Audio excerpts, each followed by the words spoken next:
Pack listeners, let's now proceed to Isaiah chapter 2. Isaiah chapter 2, this is God's message to Judah and Jerusalem. Verse 1. Isaiah, son of Amos, received this message about Judah and Jerusalem. In the last days, the mountain of the Lord's temple will be the highest of all mountains. It will be raised higher than the hills. There will be a steady stream of people from all nations going there. People from many places will go there and say, "Come, let's go up to the mountain of the Lord, to the temple of the God of Jacob." Then God will teach us His way of living, and we will follow Him. His teaching, the Lord's message, will begin in Jerusalem on Mount Zion and will go out to all the world. Then God will act as judge to end arguments between nations. He will decide what is right for people from many lands. They will stop using their weapons for war. They will hammer their swords into plows and use their spears to make tools for harvesting. All fighting between nations will end. They will never again train for war. Family of Jacob, let us follow the Lord. Family of Jacob, you have abandoned your people. This is clear because you have been filled with bad influences from the east, and now your people try to tell the future like the Philistines. They have completely accepted those strange ideas. Jacob's land has been filled with silver and gold from other places. There are many treasures there. His land has been filled with horses and many chariots. His land is full of gods that the people bow down to worship. They made those idols themselves. The people have become worse and worse. They have become very low, and you leaders did nothing to lift them up.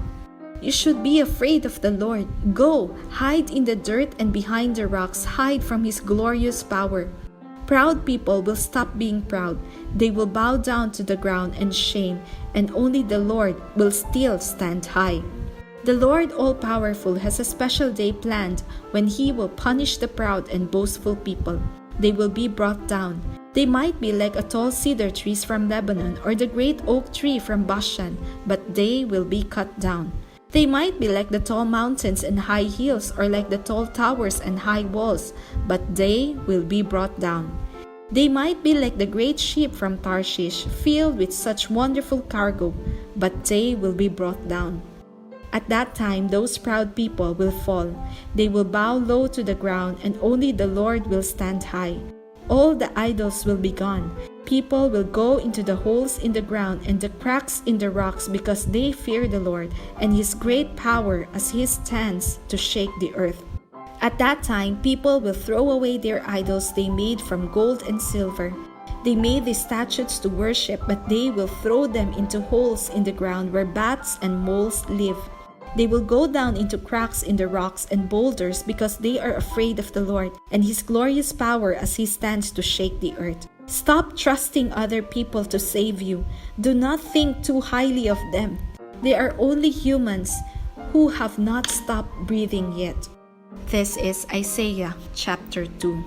Now let's continue to Isaiah chapter 3. Verse 1 says, "Understand what I am telling you. The Lord God all-powerful will take away everything Judah and Jerusalem depend on. He will take away all the food and water. He will take away all the heroes and soldiers. He will take away all the judges, the prophets, the fortune tellers, and the elders. He will take away the army officers and important officials. He will take away the skilled counselors, the magicians, and those who try to tell the future. He says, I will put young boys in charge of you. They will be your leaders. The people will turn against each other. Young people will not respect those who are older. The common people will not respect important leaders. At that time, a man will grab one of his brothers from his own family and tell him, You have a coat, so you will be our leader. You will be the leader over all these ruins. But the brother will refuse and say, I cannot help you. I don't have enough food or clothes for my own family. You will not make me your leader. This will happen because Jerusalem has stumbled and Judah has fallen. They turned against the Lord. They said and did things against Him right in front of His glorious eyes. The look on their faces shows that they are guilty. They are like the people of Sodom. They don't care who sees their sin, but it will be very bad for them. They will get what they deserve. Tell the good people who do what is right that good things will happen to them. They will receive a reward for what they do. But it will be very bad for wicked people because they too will get what they deserve. They will get what they did to others. Even children will defeat my people, and women will rule over them. My people, your guides lead you the wrong way, and they destroy the path you should follow. God's decision about His people. Verse 13. Look, the Lord is standing to judge His people.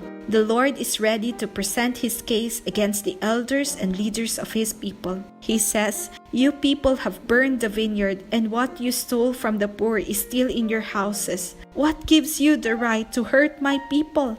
What gives you the right to push the faces of the poor into the dirt?" The Lord God All-Powerful said this. The Lord says, the women in Zion have become very proud. They walk around with their heads in the air, acting like they are better than other people.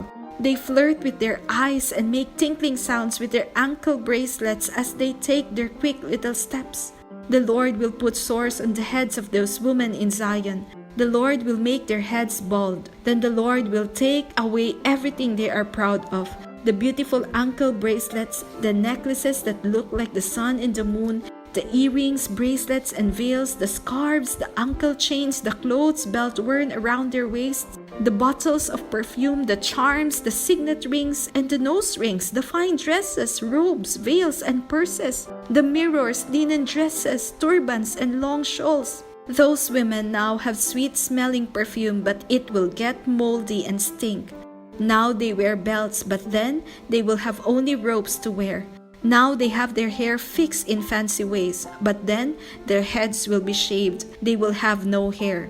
Now they have party dresses, but then they will have only mourning clothes. They have beauty marks on their faces now, but then they will have another mark. It will be a mark burned into their skin to show that they are slaves. Your men will be killed with swords. Your heroes will die in war. There will be crying and sadness in the meeting places by the city gates. Jerusalem will sit there empty like a woman who has lost everything to thieves and robbers and now just sits on the ground and cries. Chapter 4. At that time, 7 women will grab one man and say, "Please marry us. We will supply our own food and make our own clothes. You won't have to do anything else if you let us wear your name and take away our shame." At that time, the Lord's plant will be very beautiful and glorious. The people of Israel who survive will be very proud of what the land grows. And all those who are left in Zion and Jerusalem will be called holy. Their names were on the list of people in Jerusalem who were allowed to live. The Lord will wash away the filth from the daughters of Zion. He will wash away the blood from Jerusalem. With a spirit of judgment that burns like fire, He will make everything pure. Then the Lord will create a cloud of smoke in the day and a bright flame of fire at night over every building and over every meeting of the people on the mountain of Zion. And there will be a covering over everyone for protection. It will be a shelter to protect the people from the heat of the sun and from all kinds of storms and rain. This is Isaiah chapter 4.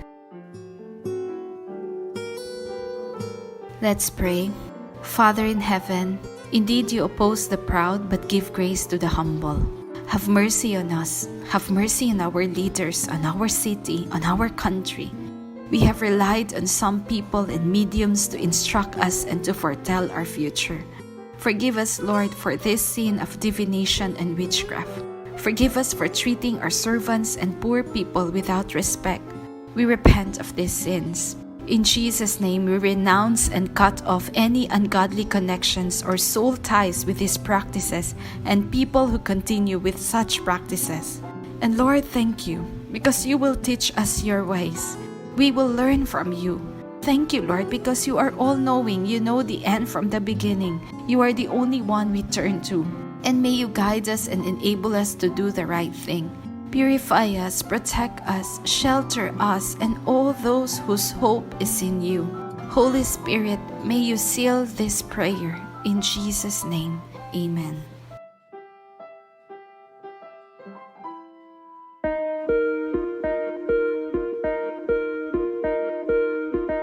Hello everyone, we are inviting you to tune into www.faithback.live. It is our desire that through FaithBack, that the message of salvation through Jesus may bring life, comfort, and hope to you, our dear listeners. We are streaming 24/7, And our mission is to bring the gospel of Jesus to the nations. Join us as we fight back fear with faith in Jesus Christ. Once again, that's www.faithback.live. God bless you and keep you.